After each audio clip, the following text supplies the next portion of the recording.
来熊本之前，我们本来以为这里只是一座被熊本熊包围的可爱城市，真正到了之后才发现，这里同时存在着两种完全不同的气质。一边是随时随地能偶遇、精力旺盛到有点失控的熊本熊，另外一边呢，是在地震中被撕裂过，正在用几十年的时间慢慢愈合的熊本城。这两种气质就这样自然地叠在一起。作为我们本次9周旅行的第2站，熊本是一座待上2天刚刚好的城市。城市不大，不需要刻意安排行程，也不会让人觉得无所事事。我们就在这样不紧不慢的节奏里度过了在熊本的2天。在熊本的这2天，我们从新干线出来开始就一直在偶遇熊本熊，不管是在商场里、马路上、神社里，它都在非常认真的营业。我们还去熊本熊广场看了一场熊本熊的表演，不得不说，它真的不是那种安安静静的吉祥物，它的动作幅度很大，情绪很满，刚一出场就把坐在最前排的小朋友给吓哭了。熊本熊还问大家来熊本之后有没有吃到什么好吃的，有的小朋友说拉面、麦当劳，最后有一个小朋友说吃了熊本熊人形烧，把熊本熊直接给吓傻了。表演总共大概半个小时的时间，如果想看的话，可以在官网提前查看一下开始时间。总之还是很推荐的。第一次来到熊本，行程里最不能少的一定是熊本城。在熊本城旁边还有一个加藤神社，一进神社就能看到加藤清正装扮的熊本熊，非常的可爱。加藤清正是熊本城的建造者，在当地他更像是这座城市的守护者。很多人会来加藤神社这里祈求学业、事业还有身体健康。我们在这儿呢也求了一个肠胃健康手，还有一个利手，这2个应该算是加藤神社的特色。因为一般神社只有健康御守这一种嘛，但是在加藤神社居然是分科室的，有眼睛、腰足、皮肤等等，可以根据自己的需要请。利手是提升自身魅力的御守，是用蕾丝刺绣制作而成的，每个图案呢都不太一样，还挺有特色的。从加藤神社出来需要走一会儿才能走到熊本城。熊本城是日本3大名城之一，在2016年的熊本地震中受损非常严重，即使现在已经重新开放，走在城里依然能看到不少断壁残垣和修复的痕迹，那种感觉其实还挺触目惊心的。熊本城天守阁的内部现在被改造成了博物馆，它详细介绍了熊本城的历史和经历了数次战争、自然灾害之后修复重建的过程。站在这里，你会非常清晰地感受到，历史从来不是被保护起来的标本，而是一件正在发生的事。熊本城的外面呢，就是城彩苑商业街，里面有不少熊本的特色美食。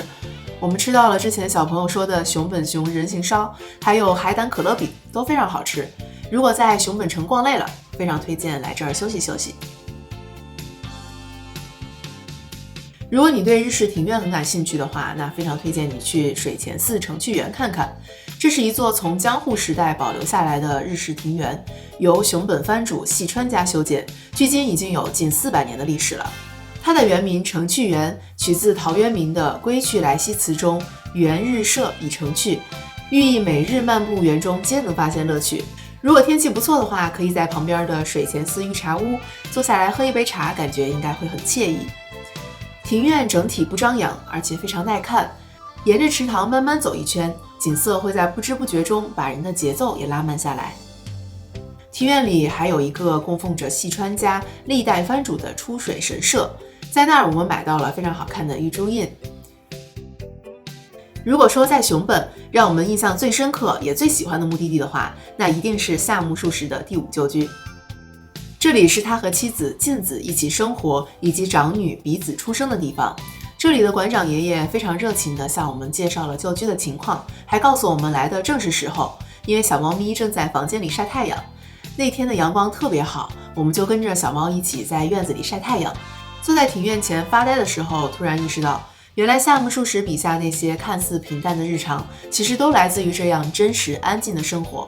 而这样平静有生活气息的空间，也多亏了有曾经的居住者和如今的维护者的悉心照料，才得以延续。除了打卡以上的景点，那在吃吃喝喝上也自然不会亏待自己啦。我们去了米其林推荐的胜烈亭吃炸猪排，这里需要自己磨芝麻蘸着料汁吃，如果觉得腻或者饭不够的话，可以免费续包菜和饭。猪排的外面很脆，里面又非常的多汁。卢老师点的大海老个头非常大，也非常推荐。另外我们还尝了黑亭拉面，它的味道比较重，和其他地区相比，九州的整体饮食都会比较重口。另外还有2家误打误撞吃到的美食也完全超出预期，一家是丰乐馒头，其实就是车轮饼，它的口感有点像鲷鱼烧，但是更软糯，非常推荐尝一尝。另外是一家广岛烧，很小的铺面，来的基本都是熟客，大家一边看电视一边和老板老板娘闲聊。我点了一杯九州烧酒，老板娘给倒了满满的一大杯，我感觉甚至都有点挡我接下来要正经去喝的酒了。那接下来要去的地方呢，是一家叫做夜香木的酒吧，它在2025年 Asia's 50 Best Bars 排名第25位，我们是提前1个礼拜约好的位置。当天招待我们的调酒师是来自台湾的 Mia， 我们点了3杯酒，名字分别是 Imagination、Kyushu Old Fashion 和 Phoenix Martini， 它的整体的完成度都很高，又非常有自己的特色。我们印象最深刻的就是这杯 Phoenix Martini。调酒师在介绍的时候说，取名为凤凰其实是有2层意思，一是熊本在战国时期被称为火之国，因为它是全日本地表温度最高的地方，当时就有地下肯定睡了一只凤凰的说法。二是在2016年熊本大地震之后呢，酒吧为了扶持当地的葡萄园，选用了当地几种不同的葡萄做的味美滋调制的酒，也取一个希望熊本城能涅槃重生的美好寓意。能感受到这是一家在很认真做酒的店，喝得很开心，如果后面再有机会来熊本的话，一定要再喝一次。最后想推荐一下我们这次在熊本入住的酒店，九州的酒店相比其他地区呢，会便宜不少，而且面积也不小，不会像东京的酒店连行李箱都打不开。结束1天的行程，回酒店之后舒舒服服的泡个温泉，实在是太舒服了。泡完温泉还有免费的拉面和冰淇淋可以吃，它的价格呢差不多是500块1晚上，在日本绝对算是非常有性价比的选择了。熊本并不是那种一眼就让人惊艳的地方，但在这儿待上2天之后，会慢慢明白它的舒服从哪里来。熊本不大也不喧闹，是一座会主动把节奏放慢的城市。OK， 以上就是我们这次熊本旅行的全部内容了。喜欢的话不要忘记点赞、投币、收藏、加关注。那我们这次九州旅行的最后一站呢是在福冈，那我们就下期在福冈再见喽，拜拜。